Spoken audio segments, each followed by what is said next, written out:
డబ్బు, అనారోగ్యం, ఉద్యోగం, వ్యాపారం, అప్పులతో బాధపడుతున్నారా? మీకోసమే లాంచ్ యువర్ ఫ్యూచర్ ప్రోగ్రామ్. అందరికీ జై హింద్. ఇప్పుడు ఇండియా అండ్ యుఎస్ మధ్యలో జరుగుతున్న ట్రేడ్ వార్ కానీ, అమెరికాకి విరుద్ధంగా వెళ్తున్న దేశాలు కానీ ఒక ఇష్యూ మీద మాట్లాడుతున్నారు. ఆ ఇష్యూయే డీ-డాలరైజేషన్. అండ్ ఈ డీ-డాలరైజేషన్ వల్ల మన దగ్గర ఉన్న డాలర్స్ మన ఫారెక్స్ రిజర్వ్స్కి ఎలా ఎఫెక్ట్ అవుతుంది. అండ్ చాలామంది మన ప్రభుత్వం ఇప్పుడు గోల్డ్ ఎక్కువగా కొనుక్కోవాలి, మరెన్నో విషయాలు ఈ టాపిక్కి సంబంధించి ఈ వీడియోలో మాట్లాడతాను, జాగ్రత్తగా వినండి. ఫస్ట్ ఆఫ్ ఆల్, మన దేశంలో ఫారెక్స్ రిజర్వ్స్ అని ఆర్బీఐ దగ్గర ఫారెక్స్ రిజర్వ్స్ అని చెప్పేసి ఉంటాయి. మనకి ఎలాగైతే మన ఇంట్లో సేవింగ్స్ ఉంటాయో మన డబ్బులు, అలా మన దేశం డబ్బులు కూడా ఆర్బీఐ సేవ్ చేస్తుంది. దాన్ని ఫారెక్స్ రిజర్వ్స్ అంటారు. ఫారెక్స్ అంటే ఫారిన్ కరెన్సీ అన్నమాట. ఫారిన్ కరెన్సీని ఫారెక్స్ అంటారు. రిజర్వ్స్ అంటే మనం దాచుకున్న డబ్బు. మనం అంటాం కదా సర్ప్లస్. మనకి నెలవారీ జీతంలో మనం 5,000 10,000 ఎలాగైతే సేవ్ చేసుకుంటామో, అలా మనం సంపాదించిన డాలర్స్లో సేవ్ చేసుకొని ఆర్బీఐ రిజర్వ్స్ మెయింటైన్ చేస్తుంది. మనం దీన్ని మన సేవింగ్స్ అని కూడా అనొచ్చు. ఇప్పుడు మనం ఆర్బీఐ ఫారెక్స్ రిజర్వ్స్ చూసుకుంటే గనక అందులో ముఖ్యంగా 3 కాంపోనెంట్స్ ఉంటాయి. అందులో డాలర్ కాంపోనెంట్ చాలా పెద్ద ఎత్తున ఉంటుంది. ఆ తర్వాత గోల్డ్, ఆ తర్వాత ఐఎంఎఫ్ కరెన్సీ అని చెప్పేసి ఉంటుంది. ఈ 3 ఏంటో చెప్తాను, వినండి. ఈ dollar, gold and IMF currency, ఈ 3 కలిపితే మన ఫారెక్స్ రిజర్వ్ తయారవుతుంది. అండ్ ఈరోజు డేట్లో మన దగ్గర ఉన్న ఫారెక్స్ రిజర్వ్స్ $704 బిలియన్. అంటే దీన్ని ఎప్పుడు డాలర్స్లోనే మెజర్ చేస్తారు. మనం డాలర్ ఒక్కటే తీసుకుంటే గనక మన దగ్గర దాదాపు $616 బిలియన్ అమెరికన్ డాలర్స్ ఉన్నాయి. అండ్ గోల్డ్ రిజర్వ్స్ వచ్చేసి దాదాపు $65 బిలియన్ గోల్డ్స్ ఉన్నాయి. అండ్ అరౌండ్ $18 బిలియన్ వరకు మన దగ్గర ఐఎంఎఫ్ కరెన్సీ కూడా ఉంది. ఐఎంఎఫ్ కరెన్సీ ఎలా అంటే ఒక basket of currencies, 5 currencies average తీసుకొని ఐఎంఎఫ్ కరెన్సీ తయారు చేయబడుతుంది. ఇప్పుడు అందరూ ఏమంటున్నారంటే, అమెరికా ఎలాగైతే ఇప్పుడు ట్రేడ్ వార్ చేస్తుందో, మొత్తం ప్రపంచంలో డాలర్ని ముఖ్యంగా వాడతారు కాబట్టి అమెరికా డాలర్తో ఎప్పుడైనా మనల్ని కంట్రోల్ చేయొచ్చు, అందుకే మనం డీ-డాలరైజేషన్ చేయాలి అని మాట్లాడుతున్నారు. అండ్ మన ప్రభుత్వం దగ్గర ఆల్రెడీ $616 బిలియన్ ఉన్నాయి. ఇప్పుడు ఈ డాలర్ రేట్ వరల్డ్లో అసలు ఎలా పెరుగుతుంది, ఎలా తగ్గుతుందో చెప్తాను, వినండి. ప్రపంచ దేశాలందరూ వాళ్ళ రిజర్వ్స్ ముఖ్యంగా డాలర్స్లోనే పెట్టుకుంటారు. ఈ డాలర్స్లో ఎందుకు పెట్టుకుంటారంటే, dollar is considered to be the most stable currency అనమాట. సో అందుకే సాధారణంగా కంట్రీస్ అన్ని డాలర్స్లో పెట్టుకుంటాయి వాళ్ళ సేవింగ్స్. కానీ ఇప్పుడు జనాలు ఏమంటున్నారంటే, అన్ని కంట్రీస్ ఏమంటున్నాయంటే మేము గోల్డ్కి షిఫ్ట్ అవుతాము అని అంటున్నారు. మన కాన్సన్ట్రేషన్ చూసుకుంటే 616 ఎక్కడ, 65 ఎక్కడ. సో చాలామంది ఏమంటున్నారంటే, ఈ డాలర్స్ని మనం డంప్ చేసి మనం గోల్డ్లో మన రిజర్వ్స్ని క్రియేట్ చేయాలి లేదా పెంచుకోవాలి అని చెప్తున్నారు. సో దీనివల్ల లాభం ఏంటి, దీనివల్ల నష్టం ఏంటి, మరెన్నో విషయాలు చెప్తాను, వినండి జాగ్రత్తగా. ఫస్ట్ ఆఫ్ ఆల్, ఈ రిజర్వ్స్ డాలర్స్లోనే ఉంటాయి, ఎందుకంటే dollar is a stable currency కాబట్టి. సో మార్కెట్లో ఎలా అవుతుందంటే, there is something known as demand, supply and price. ఇలా 3 ఉంటాయి. మనకి ఏ ప్రోడక్ట్ అయినా సరే మార్కెట్లో దానికి సప్లై ఎక్కువ ఉంది, డిమాండ్ ఎక్కువ ఉంది అంటే దాని ప్రైస్ కూడా ఎక్కువైనా ఉంటుంది, స్టేబుల్ అయినా ఉంటుంది.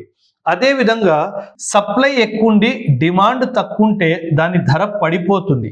బట్ అదేవిధంగా సప్లై తక్కువ ఉండి డిమాండ్ ఎక్కువ ఉంటే ఖచ్చితంగా దాని ప్రైస్ పెరిగిపోతుంది. ఎప్పుడైనా సరే డాలర్ ఈ పొజిషన్లో ఉంటుంది. ఎందుకు ఇలా ఉంటుందంటే, డాలర్ సప్లైని అమెరికా కంట్రోల్ చేస్తుంది. ఆ డాలర్ సప్లైని కంట్రోల్ చేస్తుంది. దాని స్టెబిలిటీ వల్ల, దాని డిమాండ్ ఎక్కువడం వల్ల దాని ప్రైస్ ఎప్పుడూ పెరుగుతూనే ఉంటుంది. అందుకే మనం గమనిస్తున్నాము, ఈరోజు $1 దాదాపు 87 రూపాయలు దాకా వెళ్ళిపోయింది. సో మనం ఏమంటామంటే ఇలా ప్రైస్ పెరిగిపోతున్న కొద్దీ, ఫర్ ఎగ్జాంపుల్ నేను ఈరోజు ఆయిల్ ఇంపోర్ట్ చేసుకుంటున్నాను. అంటే ఇప్పుడు నేను ఆయిల్ ఇంపోర్ట్ చేసుకోవాలి, $1 నేను ఇచ్చి ఆయిల్ తెచ్చుకోవాలి అంటే నేను 87 రూపాయలు ఇవ్వాలి. సో ఇప్పుడు నా ఉద్దేశం ఏంటంటే, మన ప్రభుత్వం కానీ వేరే ప్రభుత్వాలు కానీ వాళ్ళ ఉద్దేశం ఏంటంటే దీనిని తగ్గించాలి. ఈ ఎక్స్చేంజ్ రేట్ అంటారు దీన్ని, ఈ ఎక్స్చేంజ్ రేట్ని తగ్గించాలి. సో ఈ ఎక్స్చేంజ్ రేట్ని తగ్గించాలి అంటే మనం ఒక పని చేయాలి. ఎలాగైతే సప్లై తగ్గించడం వల్ల డిమాండ్ పెరుగుతడం కానీ డిమాండ్ కాన్స్టెంట్గా ఉండడం వల్ల ప్రైస్ పెరుగుతుందో, మనం ఈ సప్లైని ఇంక్రీజ్ చేయాలి. ఈ సప్లైని ఇంక్రీజ్ చేయాలి అంటే మనం ఏం చేయాలి, మన దగ్గర ఉన్న డాలర్ని తీసుకెళ్ళి ఇంటర్నేషనల్ మార్కెట్లో సప్లై విధంగా డంప్ చేయాలి. అప్పుడు ఏమవుతుంది, డాలర్ సప్లై పెరిగిపోతుంది, డిమాండ్ కాన్స్టెంట్గా ఉంది అనుకోండి, ఆటోమేటిక్ డాలర్ ధర పడిపోతుంది.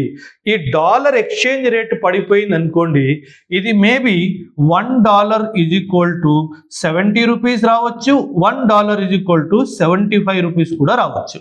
ఇలా కంపారిజన్లో ఎక్స్చేంజ్ రేట్ పడిపోతే మనం $1కి తక్కువ డబ్బులు ఇచ్చి మన ఇంపోర్ట్ బిల్ కాస్ట్ కూడా పడిపోతుంది. అండ్ మనం ఎందుకు చేయాలి ఇదంటే 2 కారణాలు. ఎందుకంటే మనం ఇంపోర్ట్ ఎకానమీ, మనం ఎక్కువ శాతం ఇంపోర్ట్ చేసుకుంటాం కాబట్టి మనకి ఇది తక్కువ ఉంటే మనకు మంచిది అన్నట్టుగా చాలామంది అంటున్నారు.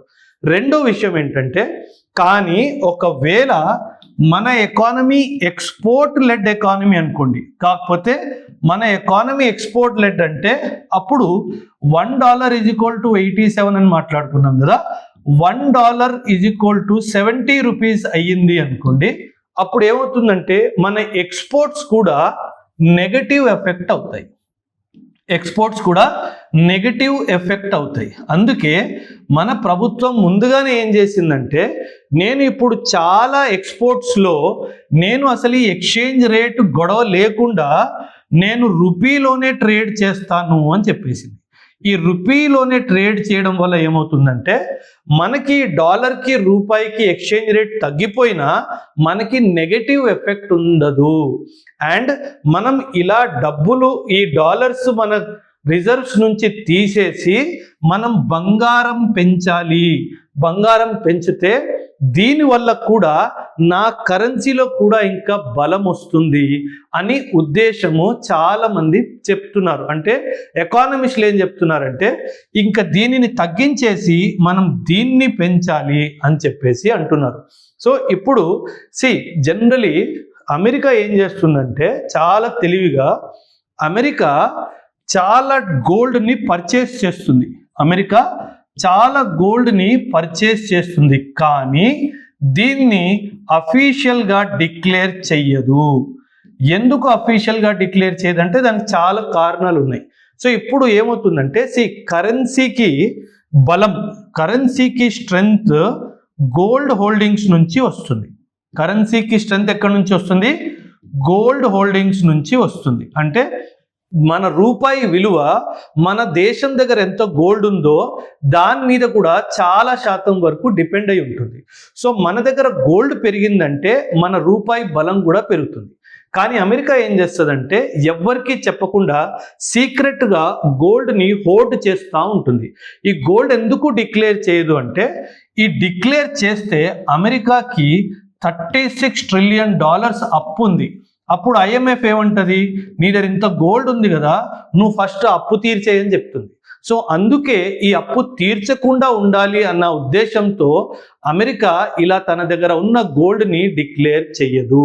సో నా ఉద్దేశం ఏంటంటే, మనము ఖచ్చితంగా ఇంకా అమెరికా ఈ డాలర్ డిపెండెన్స్ని తగ్గించి మేబీ ఒక $100-200 బిలియన్ గోల్డ్ క్వాంటిటీని ఇంకా ఇంక్రీజ్ చేస్తే, ఒకవైపు ఇలా అమెరికన్ డాలర్ మార్కెట్లో వెళ్ళి సప్లై ఇంక్రీజ్ అయితే డాలర్ కూడా క్రాష్ అవుతుంది అండ్ మనకు కూడా గోల్డ్ వస్తుంది, అమెరికా కూడా బుద్ధి చెప్పినట్టు అవుతుంది అన్నది నా ఉద్దేశం.